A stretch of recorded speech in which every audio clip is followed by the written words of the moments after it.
నోరు మంచిదైతే ఊరు మంచిదైద్ది అంటారు. నిజమే. నోరు అదుపులో ఉన్నప్పుడు చాలా వరకు చాలా సమస్యలు అవాయిడ్ అవుతూ ఉంటాయి.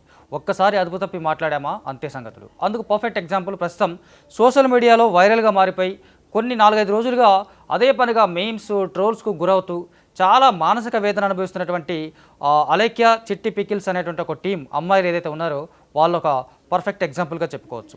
వాళ్ళు స్వయంగా ఒక ఉపాధి చూసుకున్నారు. ఎవరి మీద ఆధారపడకుండా తమకంటూ ఒక పని వెతుక్కున్నారు. హ్యాపీగా ఇంట్లోనే పని చేసుకుంటూ దాన్ని ప్రమోట్ చేసుకుంటూ చాలా వరకు జనాల్లోకి తీసుకెళ్లారు. అలేఖ్య చిట్టి పికిల్స్ అనేటువంటి ఆ పేరుతోటి. వీళ్ళు సోషల్ మీడియాలో కూడా రీల్స్ చేస్తూ ఉంటారు. అమ్మాయి రీల్స్ చేస్తూ బాగా అట్రాక్ట్ చేస్తూ ఉంది. ఆ రీల్స్‌కి కూడా చాలామంది విపరీతమైనటువంటి ఫాలోవర్స్ ఉన్నారు. ఆ ఫాలోయింగ్‌ని తన బిజినెస్ వైపు రప్పించుకోవడంలో కూడా చాలా వరకు సక్సెస్ అయింది ఆ అమ్మాయి. ఆ తర్వాత తన అక్క పేరు మీదుగా ఉన్నటువంటి ఎలైకే చిట్టి పికిల్స్ అనేది ఆ బిజినెస్ చాలా పర్ఫెక్ట్‌గా సాగుతుంది. ఆ బిజినెస్ పరంగా వాళ్ళు చేస్తున్నటువంటి రీల్స్ కావచ్చు, ఆ క్రమంలో చూపిస్తున్నటువంటి వీడియోస్ కావచ్చు, ఇవన్నీ చాలామందిని ఆకట్టుకుంటా ఉన్నాయి. అట్ ద సేమ్ టైమ్ వీటికి ధర ఎక్కువ అనే ఒక పేరు కూడా ఉంది. ధర ఎక్కువ అనుకున్నప్పుడు కొనకుండా ఉంటారు చాలా వరకు. కొనుక్కునేవాడు కొనుక్కుంటారు, లేదంటే లేదు. ఇంతవరకు పెద్ద ఇబ్బంది లేదు ఎవరికీ. సో బిజినెస్ అనేది డిపెండబుల్. వాళ్ళకి టేస్ట్ నచ్చిందా మళ్ళోసారి కొనుక్కుంటారు. ధర ఎక్కువైనా సరే, లేదు రేట్ ఎక్కువగా ఉంది అనిపించినప్పుడు ఆబ్వియస్‌గా అవసరం లేదనుకుంటే వదిలేసుకుంటారు. ఇక్కడ వరకు అటు అమ్మే వాళ్ళకి, కొనే వాళ్ళకి ఎటువంటి సమస్య ఉండదు. కొనేవాళ్ళు ఆ ధర చూసి కొనుక్కుంటారు. అట్ ద సేమ్ టైమ్ పికిల్స్‌కి వస్తున్నాయి ఏదైతే ఆ పచ్చళ్ళు ఉన్నాయో వాటికి వచ్చే రివ్యూస్ ఉంటాయి కదా! రివ్యూస్‌ని బట్టి కూడా కాస్త ధర ఎక్కువైనా పర్వాలేదు కొనుక్కుందాం అని కొనుక్కోవడానికి వెళ్తారు. అలాగే ధర ఎక్కువైపోయిందని చెప్పి కామెంట్స్ చేస్తున్నప్పుడు కూడా మా పచ్చళ్ళు ఇంతే, వీలుంటే కొనుక్కోండి లేదంటే లేదని అమ్మేవాళ్ళు పెట్టుకుంటారు. సో ఇది మ్యూచువల్ అండర్‌స్టాండింగ్. ఆళ్ళు ఆ రేట్ అలాగా పెడతారు. వీళ్ళు కావాలనుకుంటే కొనుక్కుంటారు, లేదంటే లేదు. వాళ్ళు కూడా అంతే కొనుక్కున్న వాళ్ళకి అమ్ముతారు, లేదంటే లేదు. మోస్ట్లీ ఈ బిజినెస్ వాట్సాప్ దీని ద్వారా జరుగుతోందనేది అందరికీ తెలుసు. వీళ్ళు వాట్సాప్‌లోనే ఆర్డర్ పెట్టాల్సి ఉంటుంది. ఆ నెంబర్‌కి ఆర్డర్ పెడితే ఆ డబ్బులు కడితే ఆ తర్వాత మనకి ఆర్డర్ వస్తుంది. దానికి అదనపు ఛార్జీలు ఏదైతే మనకి పోస్టల్ ఛార్జీ లాగా అనుకుంటాం కదా! ఆ ఛార్జెస్ కూడా ట్రాన్స్‌పోర్ట్ ఛార్జీలు కూడా అదనంగా చట్నీ పచ్చళ్ళ ఖరీదును దాటి ఆ కాస్ట్ కూడా చెల్లించాల్సి ఉంది. ఇంతవరకు వీళ్ళ బిజినెస్ బాగుంది. చాలా వరకు కోట్ల రూపాయల టర్నోవర్ జరుగుతూ ఉంది అని చెప్పేటువంటి ఒక టాక్ కూడా ఉంది. నిజమే. అమ్మాయిలు వాళ్ళ ఫాదర్ చనిపోయాడని చెప్తున్నారు. వాళ్ళు సొంతంగా సొంత కాళ్ళ మీద నిలబడి హ్యాపీగా ఒక బిజినెస్ పెట్టుకొని సూపర్ సక్సెస్ అయ్యారంటే అది నిజంగా ఒక ప్రశంసించేటువంటి విషయమే. కాకపోతే ఇక్కడ ఒక చిక్కు ఏమొచ్చిందంటే రీసెంట్‌గా ఒక కస్టమర్ మీ పచ్చళ్ళ యొక్క రేట్లు చాలా ఎక్కువగా ఉన్నాయి అని ఒక కామెంట్ చేస్తే దానికి వాళ్ళు చాలా హార్ష్‌గా అలేఖ్య అనే అమ్మాయి నువ్వు ఇంకా పెళ్ళాన్ని సాగుతావు, పెళ్ళాన్ని పోషిస్తావు, నువ్వు చాలా ఏదైనా పని చూసుకో, కెరీర్ మీద ఫోకస్ చేసేయి అని చెప్పేసి చాలా బూతులు మాట్లాడుతా వాళ్ళ అమ్మగారిని కూడా అందులోకి లాగి బూతులు తిట్టి బంగారం కూడా కొనివ్వడం చేత కాదు నీకు ఇట్లా ఏవో రకరకాలుగా అమ్మాయి నోరు జారి మాట్లాడింది. ఆ ఆడియో క్లిప్ని అతను సోషల్ మీడియాలో పోస్ట్ చేశాడు. ఇంకేముంది మామూలుగానే చిన్న చిన్న విషయాలకి కోతి కొబ్బరి చెప్ప దొరికినట్టుగా చేసేటువంటి సోషల్ మీడియా ఈ అమ్మాయి మీద ఆల్రెడీ చాలా కాలంగా ఉన్నటువంటి కామెంట్స్ ఏవైతే ఉన్నాయో ధరలు ఎక్కువ, కొంచెం వీళ్ళు ఏదో చేస్తుంటారని కామెంట్స్ చేసే వాళ్ళందరూ కూడా రెచ్చిపోయారు. దాదాపు 2 రోజుల్లోనే 35,000కు పైగా ఆ అమ్మాయి మీద ట్రోల్స్ కానీ మీమ్స్ కానీ క్రియేట్ చేశారు. దాని ప్రకారంగా వాళ్ళు పాపం వాట్సాప్ బిజినెస్ నెంబర్ ఏదైతే ఉందో అది కూడా బ్లాక్ అయిపోయింది. అక్కడ నుంచి వీళ్ళ బిజినెస్ చాలా వరకు 2-3 రోజుల్లోనే చాలా వరకు డౌన్ అయిపోయింది అని చెప్పేసి చెప్తా ఉన్నారు. సో దీనికి సంబంధించి చూసుకుంటే ఆ అమ్మాయి నోరు కంట్రోల్ చేసుకొని మా పచ్చళ్ళు ఇంతే అంటే అయిపోయేది, మీకు నచ్చితేనే కొనండి అంటే అయిపోయేది.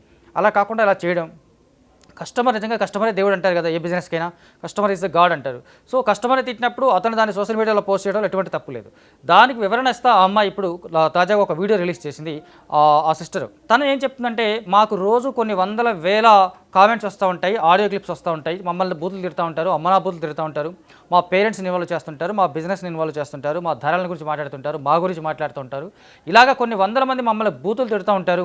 అవన్నీ మేము బయటికి చెప్పుకోలేము, మా పనేదో మేము చేసుకుంటూ ఉంటాం. అలాగా మరీ శృతిమించిన బూతులు మాట్లాడిన వారికి ఇలాంటి సమాధానాలు ఇస్తాం మేము. ఆ క్రమంలో ఒక వ్యక్తికి పెట్టబోయిన ఆడియో క్లిప్ మరో వ్యక్తికి పెట్టామని చెప్పేసి ఆ అమ్మాయి ఒక వివరణ ఇచ్చింది.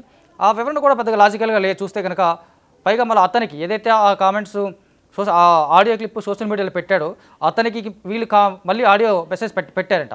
ఏమని, మేము ఇలా పొరపాటున మీకు పెట్టాము, ఇది వేరే వాళ్ళకి పెట్టాల్సినటువంటి ఆడియో క్లిప్పు అంచేత మీకు వచ్చింది, సారీ అని చెప్పామని చెప్పేసి ఆ అమ్మాయి ఒక వీడియో పెట్టింది. దానికి అతనేమన్నాడు, అతను విన్నాడా లేదన్న, అతను విన్న తర్వాత అతని రియాక్షన్ ఏంటనే ఆడియో మాత్రం ఈ అమ్మాయి వినిపించలేదు. సో అదొక కైండ్ ఆఫ్ లాజిక్ అంటే అమ్మాయి చెప్పేదానికి వాస్తవానికి కొంచెం దూరంగా వ్యత్యాసం కనిపిస్తోంది. నిజానికి మాట్లాడితే ఒక వ్యక్తికి కాకుండా ఇంకొక వ్యక్తికి పెట్టిన బిజినెస్లో అన్నప్పుడు బిజినెస్లో వ్యాపారంలో అనేక రకాలైనటువంటి వ్యవహారాలు ఉంటాయి. ఆ వ్యవహారాల ప్రకారం చూస్తే నిజంగా బూతులు తిడితే అమ్మాయి పోలీస్ కంప్లైంట్ చేసుకోవచ్చు, సైబర్ క్రైమ్కి కంప్లైంట్ చేసుకోవచ్చు. వాళ్ళ చట్నీ నచ్చిన వాళ్ళే కొనుక్కుంటారు, నచ్చిన వాళ్ళు వదిలేసుకుంటారు. నచ్చకుండానే దాదాపు కోట్ల రూపాయల వరకు టర్నోవర్ వచ్చింది అని చెప్పడానికి లేదు. సో అది వేరే యాంగిల్. అంత గొప్పగా టేస్ట్ ఉన్నటువంటి చట్నీస్ అయితే ఆ అమ్మాయికి నిజంగా ఒక ఫేమ్ ఉండేది. దాని ద్వారా తను ఎవరైతే బూతులు తిడతారో అకారణంగా బూతులు తిట్టేవాళ్ళు లేదా రకరకాలుగా కారణాలతో తిట్టేవాళ్ళు ఎవరైతే ఉన్నారో వాళ్ళందరి మీద తను సైబర్ క్రైమ్లో కంప్లైంట్ చేయొచ్చు, అవకాశం ఉంది తనకు ఆ ఫ్యామిలీకి. అది వదిలేసి బూతుకు బూతు, తిట్టుకు తిట్టు అన్నట్టుగా ఈ అమ్మాయి వెళ్ళడం వల్ల ఇప్పుడు వ్యాపారం మొత్తం దెబ్బతిన్నది. ఆ వ్యాపారం దెబ్బతిన్నటమే కాకుండా వాళ్ళ ఫేమ్ కూడా చాలా వరకు డీఫేమ్ అయిపోయింది.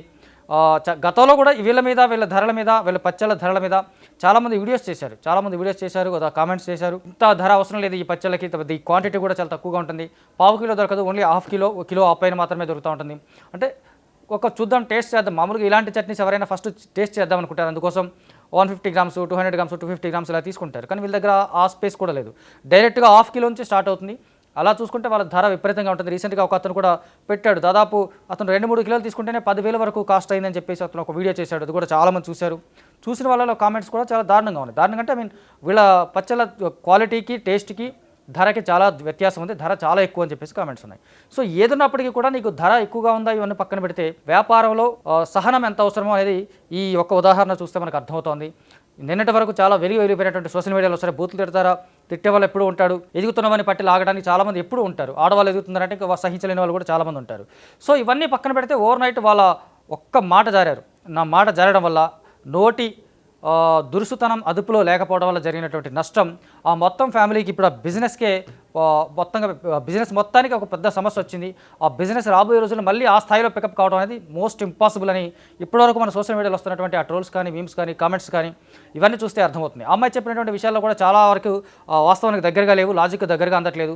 మమ్మల్ని తిట్టారు కాబట్టి వాళ్ళు కొంతమందిని మేము తిడతాం అన్నట్టుగా ఉంది తప్ప, వాళ్ళని ఎందుకు తిడతారు కారణం లేకుండా. ధరలు ఎక్కువగా ఉన్నాయని కానీ ఎవరు బూతులు తిట్టడానికి ఇమీడియట్గా తిట్టడానికి అయితే ఛాన్సే లేదు. నిజానికి ధరలు ఎక్కువగా ఉంటే కొంటాడు, అంటే సైలెంట్ అయిపోతాడు. లేదు 1-2 మాటలంటే అలాంటి వాళ్ళు ఇగ్నోర్ చేయొచ్చు, లేదా ఇందాక చెప్పినట్టు సో మరీ శృతిమించారనుకుంటే మనకి సైబర్ క్రైమ్లో కంప్లైంట్ చేసుకోవచ్చు. ఇన్ని అవకాశాలు వదిలిపెట్టి మేము తిట్టాం, అది కూడా ఇంకొక పర్సన్కి పోయింది, అంచేత ఇది ఇతనే తిట్టాలనుకోలేదు, మరొకరిని తిట్టాలనుకున్నా వాళ్ళ అమ్మని, వాళ్ళ అక్కని, వాళ్ళ చెల్లిని, వాళ్ళ ఫ్యామిలీని, వాడి వ్యక్తిత్వాన్ని మొత్తం దిగజార్చి కదా మాట్లాడారు. ఆబ్వియస్గా ఈ వ్యక్తిని తిట్టారా, వేరొకరు తిట్టాలనుకున్నారా, ఇవన్నీ పక్కన పెడితే వాళ్ళు మాట్లాడిన భాష, వాళ్ళు వాడిన పదాలు, పదజాలం ఇవన్నీ కూడా అభ్యంతరకరంగా ఉన్నాయి. అందుకే ఇప్పుడు వాళ్ళు ఆ బిజినెస్ పరంగా పూర్తిగా డేలా పడిపోయి ఆ బిజినెస్ నెంబర్ కూడా యాక్టివేట్ కాకుండా పోయి చాలా ఇబ్బందులు పడుతూ ఉన్నారు.